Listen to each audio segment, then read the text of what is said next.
ಹೈಕಮಾಂಡ್ಗೆ ಅಸಲಿ ಧರ್ಮ ಸಂಕಟ ಈಗ ಶುರುವಾಗಿದೆ. ನೀವು ಚಾಪೆ ಕೆಳಗೆ ನುಗ್ಗಿದ್ರೆ ನಾವು ರಂಗೋಲಿ ಕೆಳಗಿನ ಆಟ. ನಿಮ್ದು ಏನ್ ಸಮಸ್ಯೆ ಇದೆ ಎಲ್ಲವನ್ನೂ ಖುದ್ದಾಗಿ ಸುರ್ಜೇವಾಲಾ ಬಳಿಯೇ ಹೇಳ್ಕೊಳ್ಳಿ ಅಂತ ಶಾಸಕರಿಗೆ ಡಿಸಿಎಂ ಡಿಕೆ ಶಿವಕುಮಾರ್ ಅವರು ಕರೆ ಮಾಡಿ ಹೇಳಿದ್ದಾರಂತೆ. ಈ ಬಗ್ಗೆ ಮತ್ತಷ್ಟು ಮಾಹಿತಿ ಕೊಡ್ತಾರೆ ನಮ್ಮ ಪ್ರತಿನಿಧಿ ರವೀಶ್. ಸುರ್ಜೇವಾಲಾ ಎದುರು ಇವರುಗಳು ಚಾರ್ಜ್ ಶೀಟ್ ಅನ್ನ ಕೊಡ್ತಾರಾ ಅಥವಾ ಅವ್ರು ಕೊಟ್ಟಂತಹ ಚಾರ್ಜ್ ಶೀಟ್ಗೆ ಇವರು ಬಾಯಿ ಮುಚ್ಚಿ ಒಪ್ಪಬೇಕಾದಂತಹ ಪರಿಸ್ಥಿತಿ ಬರ್ತಾ? ಡಿಕೆ ಶಿವಕುಮಾರ್ ಅವರ ಮಾತುಗಳನ್ನ ಆಲಿಸ್ತಾ ಇದ್ರೆ ಏನಾಗಬಹುದು ಅನ್ಸುತ್ತೆ?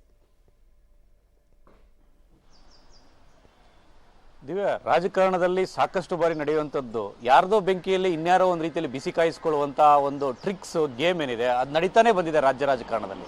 ಹಾಗಾಗಿ ಈಗ ಶಾಸಕರ ಅಸಮಾಧಾನದ ವಿಚಾರವಾಗಿ ಎದ್ದಿರ್ತಕ್ಕಂಥ ಇದಕ್ಕೆ ಹೈಕಮಾಂಡ್ ನಾಯಕರು ಅಭಿಪ್ರಾಯವನ್ನು ಆಲಿಸ್ತಾ ಇದ್ದಾರೆ. ಹಾಗಾಗಿ ಇದೇ ಸರಿಯಾದ ಸಮಯ ಅಂತೇಳಿ ಬೇರೆ ಬೇರೆ ರೀತಿಯ ರಾಜಕೀಯ ವಿಚಾರಗಳನ್ನು ಕೂಡ ಪ್ರಸ್ತಾಪ ಮಾಡಬಹುದು ಅಂತಲೂ ಕೂಡ ಒಂದು ರೀತಿಯಲ್ಲಿ ಸುಳಿವನ್ನು ಕೊಟ್ಟಿರ್ತಕ್ಕಂಥದ್ದು.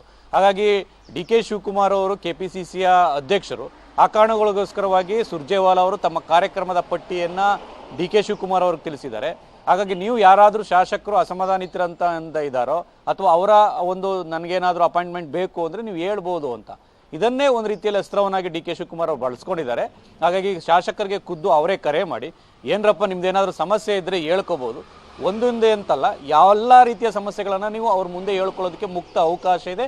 ನಿಮ್ಗೆ ಏನು ಬೇಕು, ಯಾರ ಮೇಲೆ ಬೇಕು, ಏನು ಬೇಕು ಎಲ್ಲವನ್ನು ಕೂಡ ಹೇಳ್ಬೋದು ಅಂತಲೂ ಕೂಡ ಡಿ ಕೆ ಶಿವಕುಮಾರ್ ಅವರು ಒಂದು ಶಾಸಕರಿಗೆ ಕರೆ ಮಾಡಿದಂಥ ಸಂದರ್ಭದಲ್ಲಿ ಹೇಳಿರ್ತಕ್ಕಂಥದ್ದು. ಹಾಗಾಗಿ ಇದು ಕೇವಲ ಅನುದಾನದ ಸಮಸ್ಯೆ ಅಷ್ಟೇ ಅಲ್ಲ, ಬೇರೆ ಬೇರೆ ರೀತಿಯ ರಾಜ್ಯ ಕಾಂಗ್ರೆಸ್ನ ಒಳಗಡೆ ಆಗಿರ್ತಕ್ಕಂಥ ಗೊಂದಲ, ಬೇರೆ ಬೇರೆ ರೀತಿಯ ಸಮಸ್ಯೆಗಳ ಬಗ್ಗೆ ಕೂಡ ರಾಜಕೀಯವಾಗಿ ಕೂಡ ಪ್ರಸ್ತಾಪ ಮಾಡೋದಕ್ಕೆ ಅವಕಾಶ ಇದೆ ಅನ್ನೋ ಸುಳಿವನ್ನು ಡಿ ಕೆ ಶಿವಕುಮಾರ್ ಅವರಿಗೆ ಈಗಾಗಲೇ ಶಾಸಕರಿಗೆ ಕೊಟ್ಟಿದ್ದಾರೆ.